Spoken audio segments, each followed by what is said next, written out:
Hello നമസ്കാരം. നമ്മൾ ദോശയ്ക്ക് മാവ് അരച്ച് വെച്ചിട്ടുണ്ട്. അപ്പോൾ മാവ് പെട്ടെന്ന് നന്നായി പൊളിച്ച് കിട്ടാനുള്ള ഒരു എളുപ്പ വഴി പലർക്കും അറിയുന്നതായിരിക്കും. അപ്പോൾ അതിനായിട്ട് നമ്മൾ കുക്കർ സ്റ്റൗവിൽ വെച്ചിട്ടുണ്ട്. ഇതൊന്ന് അടച്ചു വെക്കാം. ഇത് നന്നായി ചൂടായി കഴിയുമ്പോൾ നമുക്ക് ഈ മാവ് ഇതിൽ വെച്ചിട്ട് ഓഫാക്കി വെച്ചാൽ മതി. രാവിലെ ആകുമ്പോഴേക്ക് നന്നായി മാവ് പൊളിച്ച് കിട്ടും. നമുക്കിത് ദോശമാവ് അരച്ച പാത്രത്തിലേക്ക് വെച്ച് കൊടുക്കാം.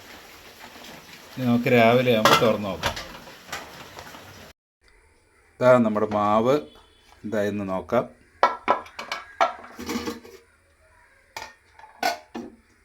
നല്ല പാകത്തിന് പൊളിച്ചിട്ടുണ്ട്.